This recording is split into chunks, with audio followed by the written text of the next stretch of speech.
Welcome to Still Plays Galaxy of Heroes. This is a small talk video. Usually these are a single topic, Traya Omicron being what we'd cover, but because we're behind on the free-to-play gearings, we're going to tack one of those on so we can get closer to being caught up. I think after this one, we've got 3 more for the month of November, and we'll be there. Darth Traya is becoming the first of the raid characters to receive an Omicron, and it is an excellent Grand Arena Omicron that I'm already in love with. But I'm going to give it a week before I put it on, give myself a chance to calm down, since we're not going to be able to see it in action until next Grand Arena anyway. This is why I hoard resources. Sith allies gain 40% crit damage, max health, and offense. That part's new. This next part's old. When a Sith ally is debuffed, they gain 10% bonus protection. Stacking. The start of a turn, Traya cleanses the debuffs. That part's the same, but now Sith allies will also gain 5% crit damage, health steal, max health, and offense, stacking to a max of 100%.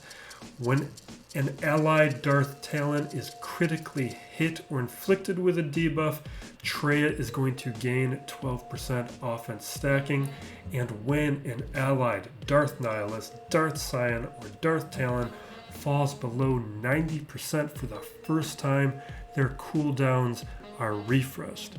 And what that sounds like is the first time Nihilus or Scion falls below 90%, they're going to be able to use Annihilate and Hatred respectively, and it means Darth Talon is going to be able to get stacks of her loyal hand even faster. And what's really great is this is on the unique, which means Traya is a free agent. This means hiding her and Nihilus behind a Melgus lead, adding Scion for a double tank, making Nihilus an even larger pain to hit. It means Melgus and Darth Revan can be separated potentially, with Melgus leading a Traya squad and Darth Revan taking care of the Sith Empire. But here's another one. Remember what Darth Nihilus can do. If you're not a longtime player, you may have never used Nihilus lead before. What his lead does is convert all health into protection. So from the beginning of the battle, your opponent won't have to burn through protection. Instead, they could trigger the refresh effect almost from the start of the encounter, which means the potential for Annihilate to be used right away. It means Hatred being used right away, making this squad potentially devastating. This may end up being the way that you're going to want to counter some squads. It means bringing in Nihilus lead for some very quick Annihilates up against some squads to become one of the fastest one-hit kill abilities after the JMK Cat synergy. The other big thing here is this makes the Talon Omicron finally worth considering. Talon's Omni was never proved out.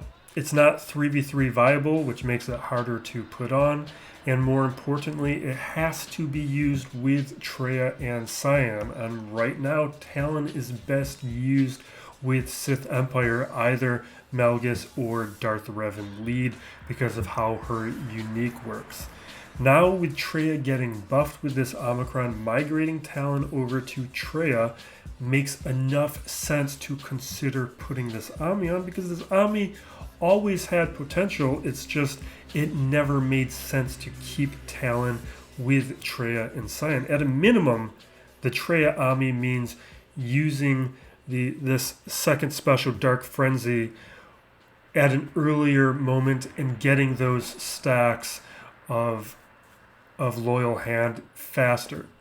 This Omicron could become overpowered. I'm really excited by the potential here. And we're gonna do an Omicron roundup video somewhat soon. There was a number of Omicrons I didn't touch on the past 2 months when I couldn't hit a lot of the new marquee characters that were being released. So I wanted to turn back and revisit some of those Omicrons I missed and give my takes on them. And not do like a full ranking. I think other channels cover that stuff sufficiently, but tier them out in the way that I've done in the past so you can see how I'm evaluating them and how I think about them. Wrapping up with the free-to-play gearing that we did on October 18th. This is the final one for October. Next time you see one of these, we are going to be on to November and almost caught up. This one here would have been soon after Conquest finished. So this is the SWGOH one, but we're first starting off with promoting Chrysanthemum, getting his farm done pretty quickly. What? I don't even remember what node he was on anymore. Was that a light side, dark side? The Omi here, I think that's, you really should have Java for that one. I don't know if I would put that one on if you're just using Bosch lead Hut Cartel like I'm currently using them. Ravenclaw promoting, finally done with that farm. But most of these farms, if you're doing your 25 and 50 crystal refreshes, it's about a month and a half for like a 20 energy node. SWGOH here, he's to gear 11 pretty cheap, but again, these days there's not gonna be really like easy and hard to gear characters. It's how many Kairos, and for the most part characters have like 2 to 3 sets of Kairos on average. SWGOH's really light on the Kairos, is one of the reasons he's so easy to gear up. He's only a 2 Kairo character, and really most of the newer characters are 3 Kairo sets. So those 2 at, or I guess he's a 3 Kairo character. Maybe I'm misremembering. It's been a while.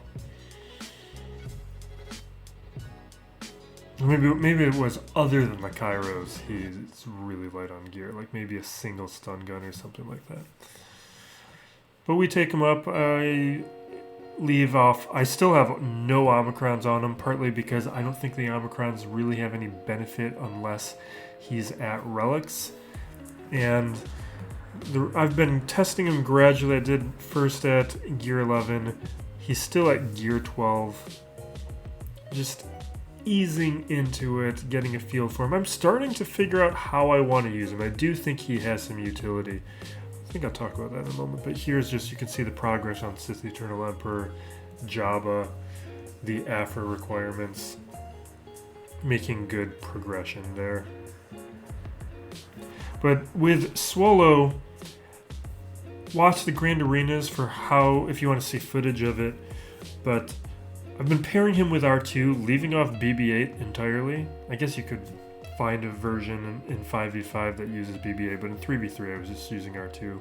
And you'll see me do a lot more of it, is I just leave SWGOH out in the open, put everyone under stealth, and with all the attention going on to SWGOH in those cases, you can do some, you can punch up a little bit with those JTR-led squads, because obviously I'm not a Ray player, and I'm using SWGOH in these JTR lead contexts, and I've found it to be for some use. I think this month in 5v5 we're going to see how far I can push it and really see what those limits are, because I've been picking my spots up to this point. And we will wrap it up here. Check out next week Grand Arenas for that Traya Omicron in action. We will be putting it on during the off period between weeks. And the Talon Omicron will hold off initially so we can see what Traya looks like without Talon paired with it, but probably a week or two after we're going to throw on that Traya Omi, or that Talon Omicron, and get a feel for what Talon and Traya can do together. I'm looking forward to doing it. Sith, as you know, is my favorite faction. Just my favorite faction I never work on. But we'll wrap it up there. Be safe out there, everyone. Be excellent to each other. This is Still Plays Galaxy of Heroes.